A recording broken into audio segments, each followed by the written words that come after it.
శ్రీ గురుభ్యో నమః. శ్రీమాత్రే నమః. మా భక్తి టీవీని ప్రోత్సహిస్తున్నటువంటి మా ప్రేక్షకులందరికీ ధన్యవాదాలు తెలియజేస్తూ 21 సెప్టెంబర్ నుంచి 27 సెప్టెంబర్ వరకు గల కాలానికి రాశి ఫలితాలు తెలియచెప్పుకుందాము. ముందుగా గ్రహస్థితులు. గురువు గారు మిథున రాశిలో ఉన్నారు. చంద్ర శుక్ర కేతువులు సింహరాశిలో, రవి బుధులు కన్య రాశిలో, కుజుడు తులారాశిలో, రాహు వచ్చేసి కుంభరాశిలో, అలాగే వక్రించిన శనిగారు మీనరాశిలో. గ్రహస్థితులు ఇలా ఉండగా వారాంతానికి వెళ్ళేటప్పటికీ చంద్రుని యొక్క స్థితి తన యొక్క నీచ స్థానమైనటువంటి వృశ్చిక రాశిలోకి వచ్చి ఉన్నది. ఇది ఒక్కటే గ్రహ మార్పు. అయితే ఈ వారంలో విశేషం ఏమిటి అంటే, ఆశ్వీజ మాసం ప్రారంభం అవుతూ 22వ తేదీ నుంచి అమ్మవారి యొక్క నవరాత్రులు జరుగుతాయి. ఇంకొక ముఖ్య విశేషం ఏంటంటే, వార ప్రారంభంలో చంద్ర శుక్ర 2 గ్రహాల యొక్క కలయిక సింహ రాశిలో జరుగుతుంది. ఇది లలిత కళలకు కాణాచి అయినటువంటి అమ్మవారికి మనము ఎంతో ప్రార్థనా పూర్వకంగా నమస్కారాలు చేసుకోవచ్చు. చక్కగా అక్కడ లలిత కళలకి సంబంధించినటువంటి ఆ 2 గ్రహాలు కూడా శుక్ర చంద్రులు కలిసి ఉన్నారు. ఈ కలయిక కళలని బాగా ఉద్ధరించేటటువంటి, కళలలో బాగా అభివృద్ధి కనిపించేటటువంటి కలయిక కాబట్టి అమ్మవారికి కళాకారులు చక్కటి పూజ చెయ్యండి. చాలా చాలా మీరు కళలలో వృద్ధి చెందుతారు. అంటే మిగతా వారు కూడా వృద్ధి చెందుతారు. అయితే ఇది చాలా చెప్పుకోదగ్గ విశేషం అన్నమాట. చంద్ర శుక్రుల కలయిక కళలకి చాలా ముఖ్యమైనటువంటి పెద్ద పీట వేస్తుంది కాబట్టి ఆ కాంబినేషను ఇక్కడ అమ్మవారి నవరాత్రులు కూడా కూడుకొని ఉన్నాయి కాబట్టి కళాకారులకి ప్రత్యేకంగా చెప్పడం జరుగుతోంది. మరింత భక్తి శ్రద్ధలతో అమ్మవారిని పూజించండి. మీరు కళలలో మరింతగా అభివృద్ధి చెందుతారు. అందరి మీద అమ్మవారి యొక్క కృపా కటాక్ష వీక్షణాలు ఉండాలని మరొకసారి కోరుకుంటూ ఈ వారం రాశి ఫలితాల్లోకి వెళ్దాం. ఇక గ్రహ సమ్మేళనాల యొక్క విశేషాంశాలు ఏమిటి అంటే, చంద్ర శుక్ర కేతువులు ఇక్కడ మనము లలిత కళలకి బాగా అనువుగా ఉంటుంది ఈ గ్రహస్థితి అని చెప్పుకున్నాం కదా, చంద్ర శుక్రులు. అలాగే రవి బుధులు, బుధాదిత్య యోగం, చాలా అద్భుతమైనటువంటి ఫలితాలు ఉంటాయి. ముఖ్యంగా వైద్య విధానంలో చాలా చక్కటి మార్పులు వచ్చి వైద్య విధానం బాగా అభివృద్ధి చెందుతుంది. వైద్యులు బాగుంటారు అని కూడా తెలియచెప్పచ్చు. అలాగే శని గారి యొక్క దృష్టి ఇక్కడ ఏదైనా చర్మానికి సంబంధించినటువంటి ఇబ్బందుల్ని సూచిస్తూ ఉంది. ఎవరికైనా కానీ చర్మానికి సంబంధించినటువంటి ఎలర్జీస్ ఉన్నట్లయితే, అలాగే డస్ట్ ఎలర్జీలు కానీ, ఈ ధూళి అంటాము, ధూళి అంటే కూడా డస్టే, కానీ కళ్ళకు కనిపించదు మనకి.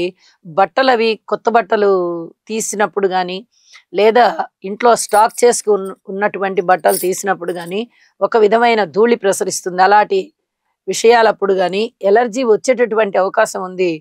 ఇలా ఎలర్జీస్ ఉన్నవారు కొద్దిగా జాగ్రత్త పడాలి అని చెప్పి తెలియజేస్తూ ఉన్నాను.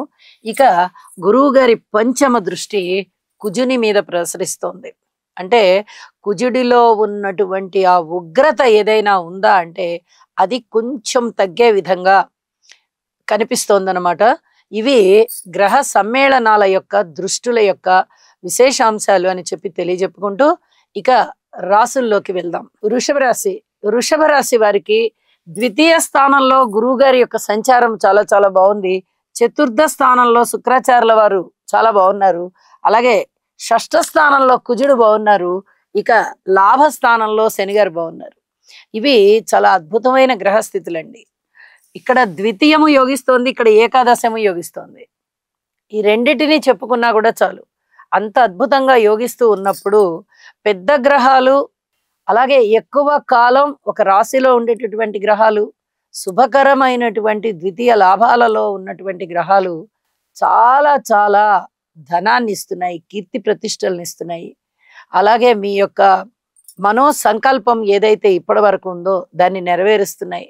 అనేక విధాలుగా మీకు కీర్తి ప్రతిష్టలు వస్తున్నాయి. మీ మాట తీరు బ్రహ్మాండంగా తయారవుతోంది. పరువు పెరుగుతోంది, ప్రతిష్ట పెరుగుతోంది, ధనము పెరుగుతోంది, కుటుంబము పెరుగుతోంది. కుటుంబంలోకి కొత్త సభ్యులు వస్తారు.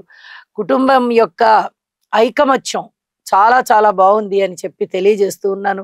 మాతృవర్గ రీత్యా బాగుంది, అలాగే విద్యార్థులకి బాగుంది. సంతాన రీత్యా మంచి ఫలితాలు ఉంటాయి. అంటే సంతానం మీకేదో చేసేస్తారు అలాంటివి కాదు, సంతాన రీత్యా వాళ్ళ యొక్క అభివృద్ధి బాగుంటుంది అని చెప్పి తెలియచెప్పడం జరుగుతోంది.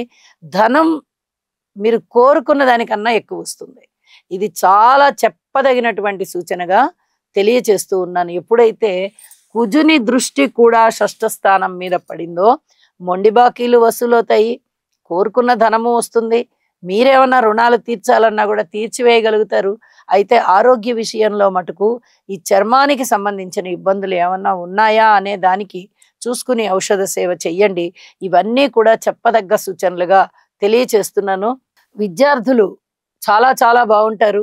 అలాగే భార్యాభర్తల మధ్య ఐకమత్యం విషయంలో పూర్వం కన్నా ఇప్పుడు అనుకూలమైనటువంటి ఫలితాలు ఉన్నాయి. రాజకీయ నాయకులు బాగున్నారు, పబ్లిక్ రిలేషన్స్ బాగున్నాయి, అలాగే వ్యాపార భాగస్వాములు బాగున్నారు, తండ్రి గారి యొక్క సహాయ సహకారాలు చాలా చాలా బాగున్నాయి. ఉద్యోగ జీవితంలో కూడా ప్రశాంతత ఉంది, ఊహించని విధంగా లాభాలున్నాయి.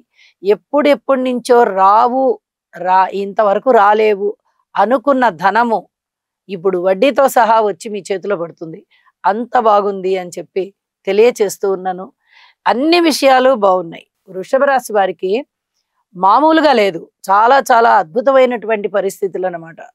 ఇంత అద్భుతంగా ఉన్నప్పుడు కార్మికులు, కర్షకులు, నేత పనివారు, చేతి వృత్తుల వారు ఇత్యాది వారికి తృప్తిగానే ఉంది. ఉద్యోగస్తులకి బాగుంది, వ్యాపారస్తులకి బాగుంది, భార్యాభర్తల మధ్య కూడా పూర్వం కన్నా అన్యోన్యత బాగుంది.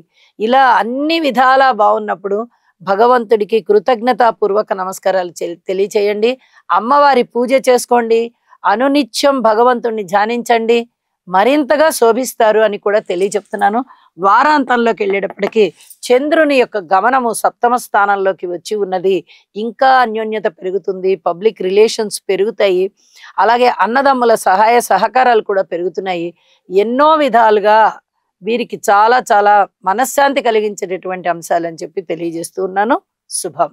గురుగ్రహ అనుకూలత కొరకు దేవానాం చ ఋషీణాం చ గురుం కాంచన సన్నిభం బుద్ధిమంతం త్రిలోకేశం తం నమామి బృహస్పతిం. ఓం హ్రాం హ్రీం